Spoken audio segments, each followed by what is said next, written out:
이 시간 오늘 우리에게 주신 하나님의 귀한 말씀은 이사야서 41장 말씀입니다.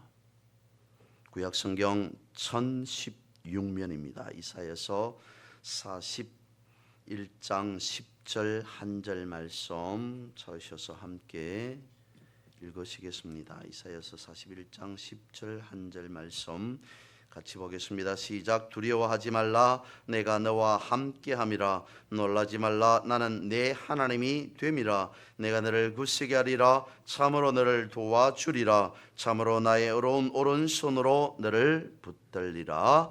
아멘. 이사야 선지자가 활동하던 남유다는 그야말로 강대국들에게 둘러싸여 있었습니다. 그래서 이스라엘 백성들은 항상 두려울 수밖에 없었습니다. 그래서 저들은 탄식하고 있습니다. 오늘 본문의 말씀 앞에 있는 이사야 40장 27절에 보면 예전 번역으로 살펴보면 이렇게 되어 있습니다. 내 사정은 여호와께 숨겨졌으며 원통한 것은 내 하나님에게서 수리함을 받지 못한다 라고 되어 있습니다. 한마디로 이스라엘 백성들은 하나님 앞에 살아가고 있지만 억울하다라고 말하고 있습니다. 우리의 사정은 여호와께 드러난 것이 아니라 숨겨져 있다. 하나님께서 우리의 형편을, 상황을 알지 못하고 계신다라고 말하면서 그 뒤에 우리의 원통한 것은 하나님에게서 수리함을 받지 못하고 있다. 하나님께서 외면하고 있다, 소멸하다, 건너가다라고 하는 이 말을 생각해 보면 하나님께서 우리의 원통함을 눈여겨보라 보시지 아니하고 얼굴을 돌리고 계신다, 외면하고 계신다. 그러므로 우리는 원통할 수밖에 없다. 억울한 사정이 숨겨졌으니 그도 그럴 겁니다. 이것이 이사야 선지자 시대의 한 단면만을 나타내 보이는 것이 아니라 전반적인 이스라엘의 역사 자체가 그래 왔습니다. 원통하고 고통스러운 나날들이 이어졌습니다. 그럴수록 저들은 두려워할 수밖에 없었고 불안할 수밖에 없었습니다. 두려움과 불안의 연속이 이스라엘의 역사였다라고 해도 과언이 아닐 겁니다. 위기 때마다 열강의 눈치를 바라보면서 우왕좌왕하고 있을 그때에 이사야는 외칩니다. 오직 하나님만을 바라보고 하나님만을 신뢰하고 믿음으로 굳게 서서 흔들리지 말라라고 말씀하고 있습니다. 격려해 주고 있었습니다. 일어나고 있는 환경, 상황, 그것이 아니라 하나님을 바라보면서 하나님께서 하시는 그러한 약속의 말씀을 붙잡고 살아가야 된다라고 말하였다는 것이죠. 그래서 오늘 본문에서도 하나님의 약속의 말씀을 전하고 있습니다. 뭐라고 말하고 있냐면 두려워하지 말라. 내가 너와 함께 할 것이다 라고 말씀하고 있습니다. 다시 함께 하리라 라고 하는 이 말씀을 살펴보면 그렇습니다. 어떤 한순간만, 잠시 잠깐만, 한 부분에서만이라고 하는 것이 아니라 어떤 상황에 놓였을지라도, 어떤 장소에 있을지라도, 누구와 함께 있을지라도 하나님이 함께 하신다라고 하는 말씀이 함께라고 하는 것 아니겠습니까? 하나님의 약속 가운데에서 가장 크고 위대한 약속, 가장 소중한 약속이라면 그것은 다름 아닌 하나님께서 나와 우리와 함께 하신다라고 하는 함께라고 하는 이 말씀, 이 약속이 아닐까 싶습니다. 늘 저는 묵상하는 몇몇 말씀 구절들이 있습니다마는 6월달이 들어서면서 다시 시편 23편 말씀을 묵상하고 또 묵상해 보았습니다. 우리가 너무 잘 아는 말씀입니다만 내가 사망의 엄침한 골짜기로 다닐지라도 그 말씀 속에 담겨져 있는 의미는 어쩌다가 발을 잘못 한순간 헛디뎌서 일평생에 단 한 번 내지는 두 번 정도 불행하게도 라고 하는 것이 아니라 순간순간 내가 자이든 타이든지 간에 사망의 엄침한 골짜기에 빠졌을 때 내가 사망의 엄침한 골짜기로 다닐지라도 헤어나올 수 없을 것 같은 그러한 엄청난 빠져나올 수 없는 웅덩이에 빠져서 허우적거리고 있을 때 내가 사망의 엄침한 골짜기로 다닐지라도 해를 두려워하지 아니할 것은 거기에서도 마찬가지로 고백하고 있습니다. 주께서 나와 함께 하시기 때문이다. 헤어나올 수 없을 것 같은 그런 그야말로 사망의 엄침한 골짜기, 그 웅덩이에서 이제 나는 도저히 여기에서 벗어날 수 없겠구나라고 했던 그 순간마다 하나님께서는 벗은 발로 달려온 것과 같이 자신의 아들이 사망의 엄침한 골짜기에 빠졌으니 그 모습을 어떤 아버지가 그대로 지켜보고만 있겠습니까? 그때마다 벗은 발로 하나님은 달려와서 나를 구해주시고 또 구해주셨더라. 내가 사망의 엄침한 골짜기로 다닐지라도 해를 두려워하지 아니할 그것은, 그 이유는 주께서, 하나님께서 나와 함께 하셨기 때문이다. 다윗은 그랬을 겁니다. 그러한 순간순간 내 인생 가운데에서 이러한 사망의 엄침한 골짜기가 없었으면 좋겠는데, 그것도 한 번, 두 번이 아닌 매번 계속 반복되는 이러한 사망의 엄침한 골짜기 한 번만이라도 조금 피할 수 있었으면 좋겠는데 라고 하지만, 그러한 위험한 순간 속에서도 그보다도 훨씬 더한 하나님의 도움의 손길이 있었으니 그것을 통해, 그 일을 통해 나는 알게 되었더라. 하나님이 과연 어떠한 분이신가 라고 하는 사실을, 아울러서 내가 어떤 존재인지를 사망의 엄침한 골짜기에 빠져서 하나님께서 건져주실 때 해를 두려워하지 아니할 만큼 그러한 위기를 모면하게 해주셨을 때 나는 알게 되었다.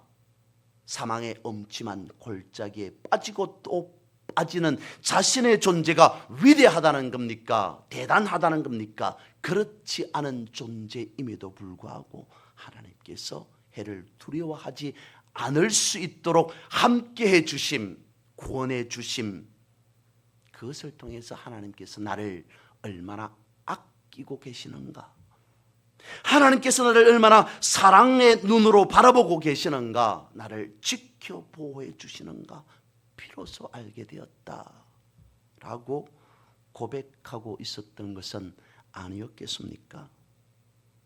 오늘 본문의 말씀에 그것을 말씀하고 있습니다. 함께 하리라.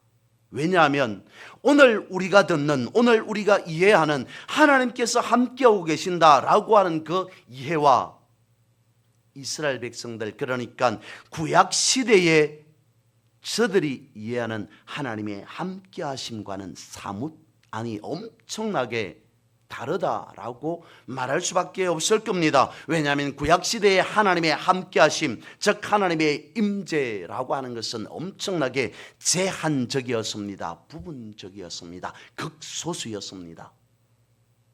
하나님께서 이스라엘 구약 시대의 사람들은 그렇게 생각했습니다. 하나님께서 임재하고 계시는 곳은 예루살렘뿐이다. 제한적이라는 것이죠. 그러면 예루살렘 성전 온통 안에 하나님께서 함께하고 계십니까? 하나님의 임재가 있습니까? 그렇지 않다고 저들은 여겼습니다. 믿었습니다. 예루살렘 성전 안에, 예루살렘 성 안에, 예루살렘 성전 안에 하나님께서 계신다, 함께 하신다 라고 여겼습니다. 예루살렘 성전 온통 거기에 하나님께서 함께 하십니까? 아닙니다. 다시 또 제한적입니다. 성전 안, 그것도 지성소 안에.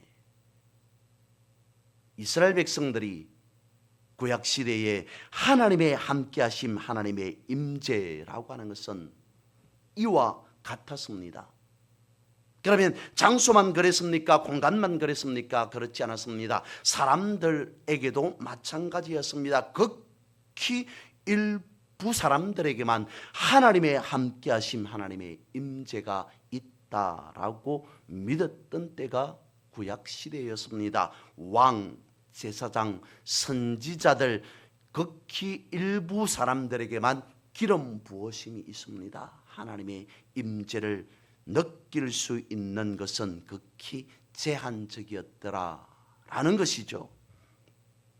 그래서 일반 사람들은 늘 언제나 하나님의 임재를 갈망하고만 있었다는 겁니다.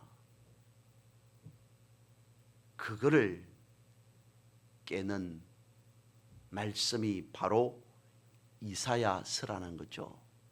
이사야 선지자가 이렇게 저들에게 말하고 있었습니다. 여러분, 메시아가 도래하면, 메시아 시대가 되어지면 하나님께서 친히 사람의 몸을 입으시고 이 땅으로, 세상으로 성육신하십니다. 그때는 누구나 어떤 장소에서나 함께 하시는 하나님과 동행할 수 있습니다. 그러니 그 사실을 바라보면서 지금 자기 백성들과 함께 하신다는 그 약속을 붙잡고 여러분 두려워하지 마십시오. 놀라지 마십시오. 담대하게 살아가셔야 합니다 라고 하는 메시지가 이사야 선지자의 희망의 메시지였습니다. 하나님께서 늘 언제나 모든 사람들과 함께 하시는 분이시라는 거죠. 사람들은 힘들고 어려울 때면 미련 없이 떠나지만 하나님께서는 항상 늘 언제나 함께 하시는 그야말로 임마누엘이라는 것을 말씀하고 있다는 것입니다. 그것이 임마누엘, 그것이 하나님의 약속의 약속이라는 거죠. 일본의 작가 엔도 슈사쿠라고 하는 소설가가 17세기 일본 천주교 박해에 대해서 쓴 소설 침묵이라고 하는 책이 있습니다. 거기에 보면 일본 천황 숭배를 반대하는 성도들이, 교인들이 무자비하게 순교 당하는 것을 바라보게 됩니다. 33년 동안 일본 선교사로 활동하였던 페레이라라고 하는 신부는 그러한 순교를 바라보며 교인들의 죽음을 바라보면서 흔들릴 수밖에 없습니다. 너무도 비참했기 때문이었습니다. 너무도 신앙생활하고 있다는 것이, 하나님을 믿는다는 사실, 그것이 혹독했기 때문입니다. 한두 사람이 죽어간 것이 아니었습니다. 끔찍했습니다. 그래서 그는 스스로 사람들에게, 당시 교인들에게 말할 수밖에 없었습니다. 너무너무 고통이 컸기 때문에. 여러분, 이제 더 이상 하나님을 믿어서는 안 됩니다. 차라리 배교를 하십시오 라고 말할 수밖에 없었습니다. 그 자신 또한 배교의 길을 걸어갑니다. 그러면서 하나님 앞에 토로합니다. 울부짖습니다. 하나님, 하나님의 백성들이 순교당하고 박해당할 때 하나님 무엇하고 계십니까? 왜 침묵하고 계십니까? 하나님 도대체 어디에 계십니까? 라고 묻습니다. 그때 하나님께서 말씀하십니다. 나는 저들의 박해를 바라보고 저들의 순교를 바라보고 단 한 차례, 단 한순간도 외면하거나 침묵한 적이 없다. 저들의 아픔, 저들의 고통, 그 모든 순간순간 함께하고 있었다. 그래도 이해가 되어지지 않는다면 차라리 나를 짓밟아도 좋다. 나는 어차피 아픔을 느끼기 위해, 어차피 짓밟히기 위해 이 세상에 태어났고 그 아픔을 나누기 위해, 짊어지기 위해 십자가를 졌다 라고 하는 것을 계속 하나님께서 말씀해 주셨습니다. 베레라는 하나님의 뜻이 무엇인가를 비로소 알게 되었습니다. 그랬다는 것입니다. 하나님께서는 일본의 교우들을 단 한순간도 한 번도 버린 일이 없었다는 겁니다. 저들이 고통당할 때 하나님도 함께 그 고통의 중심에 있었다는 사실을 깨닫게 되었습니다. 베레라는 하나님에 대한 배교를 철회합니다. 그리고 하나님의 약속의 말씀을 붙잡고 살아가게 되었더라라고 말하고 있습니다. 지금 이스라엘 백성들이 오늘 본문에서 나오고 있는 이러한 이스라엘 백성들의 형편이 어떠할까요? 본문 뒤에 보면 이사야 41장 14절 말씀에 보면 버러지 같은 너 야곱아, 이스라엘 백성을 부르고 있는 것이죠. 버러지라고 되어 있습니다만 예전에 개역 한글에 보면 지렁이 같은 너 야곱아라고 되어 있습니다. 이스라엘 백성들이 어떠한 상황이라고요? 지렁이 같은 존재라는 것입니다. 아무런 힘이 없는 나약한 존재. 어떤 공격 무기도, 아니 자기를 공격할, 누군가가 자기를 공격할 때 방어할 수 있는 방어 무기도, 자신을 보호할 수 있는 보호색조차도 없는 그런 나약하고 나약한 지렁이와 같은 존재. 빨리 달릴 수도 없습니다. 날아갈 수 있는 날개도 없습니다. 밟으면, 누군가가 무엇인가 밟으면 그대로 한순간에 어스러질 수밖에 없는, 뭉개면 뭉개질 수밖에 없는 그런 나약한 존재, 그것이 이스라엘이라는 겁니다. 동맹군이 없습니다. 도와줄 이웃도 없습니다. 그러니 두려워할 수밖에 없습니다. 나라가 망하면 모든 것이 다 끝이 나 버리기 때문입니다. 적군들에게, 점령한 나라들에게 모든 것들이 다 약탈당할 수밖에 없습니다. 가정은 해체되어집니다. 가족은 뿔뿔이 흩어질 수밖에 없습니다. 남남이 되어질 수밖에 없습니다. 그리고 평생 노예로 살아갈 수밖에 없습니다. 그것이 어찌 두렵고 떨리는 일이 아니겠습니까? 그래서 지렁이같이 두렵고 두려워서 떨고 있다라고 말할 수밖에 없다는 것입니다. 그런데 이러한 상황 가운데에서 이사야 선지자는 말합니다. 놀라지 말라. 두려워하지 말라. 공연히 하는 말이 아니었습니다. 내가 너를 굳세게 해줄 것이다. 그러므로 두려워하지 말라. 하나님께서 약속하셨다. 지렁이와 같은 이스라엘이라고 할지라도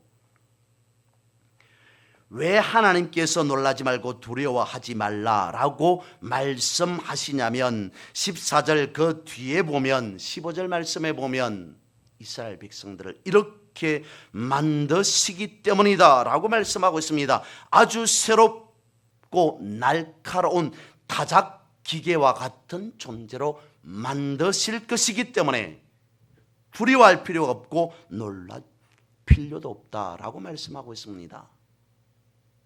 타작기계라고 하는 것은 탈곡기 아니겠습니까? 그런데 그 탈곡기는 곡식을 떠는 탈곡기가 아닌 오늘 본문의 말씀에 보면, 이사야 말씀에 보면 산을 해체할 수 있는 타작기계다라고 말씀하고 있습니다.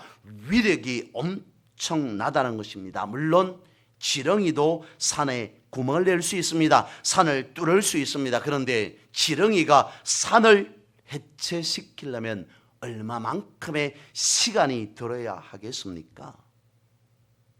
이런 지렁이 같은 이스라엘이 하나님께서 함께 하시면, 하나님의 약속의 말씀을 붙잡고 살아가게 되면 강력한 타작기계가 되어진다. 그러므로 놀라지 말고 두려워하지 말라라고 말씀하고 있다는 것입니다. 성경의 인물들 대부분을 보면 특출한 인물들이 거의 없었음을 알 수 있습니다. 오늘 이사야 말씀에도 있는 바와 같이 지렁이 같이 그런 약하고 약한 존재들이었다라고 하는 것을 알게 되어집니다. 근데 약하든 강하든 그것이 문제가 아니라 하나님께서 함께 하실 때에 저들이 그야말로 영웅이 되고 위대한 사람이 되었음을 성경은 우리에게 말씀해 주고 있습니다. 그 중에 대표적인 한 사람이 기드온이라고 말할 수 있습니다. 미디안이 공격해 올 때 기드온은 얼마나 두려웠으면 밀타작을, 포도주를 짜는 그 틀 안에서 밀타작을 하고 있었더라라고 하는 것입니다. 그야말로 두렵고 두려웠다라고 하는 것을 나타내 주는 말씀이라는 거죠. 그런데 성경에 보면, 말씀에 보면 그러한 기드온을 약하고 약한 존재, 지렁이와 같은 존재, 버러지와 같은 존재라고 말하지 아니하고 무엇이라고 말씀하고 있냐면 큰 용사요라고 말씀하고 있습니다. 왜냐하면 하나님께서 함께 하시기 때문이다. 기드온이 아무리 두려움이 많은 사람이라 할지라도, 아무리 겁이 많은 사람이라 할지라도 하나님께서 함께 하실 때에 가장 큰 용사가 될 수 있었다. 하나님께서 기드온에게 그렇게 말씀하셨습니다. 약속하셨습니다. 그리고 그 말씀하신 바와 같이 기드온은 큰 용사가 되어졌습니다.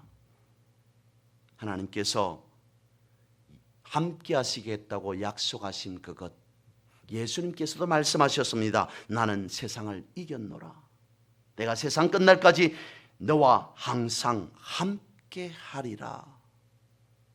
그래서 보혜사 성령을 보내주셨습니다. 주님께서도 우리와 항상 함께 하신다라고 약속하고 계십니다. 하나님께서 함께 하시면 우리는 더 이상 연약한 존재가 아닌 강한 자가 되어질 수 있습니다. 능력 있는 자가 되어진다는 것입니다. 그러므로 우리는 하나님 앞으로 가까이 나아가야 한다는 것입니다. 하나님 앞에 우리의 모든 삶을 의탁하여야 된다는 겁니다. 그 가운데서 우리는 굳세어지게 된다는 것입니다. 10절 말씀, 나의 오른손으로 너를 붙들리라. 절대로 놓치지 않겠다고 약속하고 있습니다. 사람들은 힘들면 모든 것을 놓아버립니다. 그러나 하나님께서는 어떤 경우에도 놓치지 않겠다고 말씀하고 있습니다. 비록 우리가 어떤 죄악 가운데 있을지라도, 우리가 성공하냐 실패하나 그런 것과 상관없이 하나님은 세상 끝날 때까지 우리와 동행하겠다, 함께하겠다 약속하고 있습니다. 그래서 바울이 이와 같이 고백하고 있었던 것이었습니다. 누가 하나님의 사랑에서 우리를 끊을 수 있을 것인가? 우리를 끊을 수 있는 것은 아무것도 없다고 선언하고 있습니다. 하나님의 약속은 영원하다는 것입니다. 왜냐하면 이것 자체가 하나님의 본질이자 속성이기 때문이라는 것이죠. 시편 23편을 예를 들어서 말씀을 드렸습니다마는 다윗은 그렇게 고백하고 믿었습니다. 하나님은 과연 나의 아버지 되신다. 하나님은 우리의 아버지 되십니다. 아버지가 자녀의 손을 어찌 놓을 수 있겠습니까? 하나님은 약속하고 계십니다. 두려워하지 말라. 내가 너와 함께함이라. 놀라지 말라. 나는 내 하나님이 됨이라. 내가 너를 굳세게 하리라. 참으로 너를 도와주리라. 참으로 나의 어려운 오른손으로 너를 붙들리라. 하나님의 자녀, 하나님의 백성된 우리는 강하신 하나님 안에서 역시 우리 또한 강한 자가 되어질 수 있습니다. 모든 것을, 세상을 이기신 주님 안에서 우리 또한 세상을 이기며 살아갈 수 있게 되어집니다. 이와 같이 말씀하시고 약속하신 하나님의 그 약속의 말씀에 잇대어 우리의 모든 삶이 날마다 승리의 삶이 되어지기를 주님의 이름으로 축원합니다.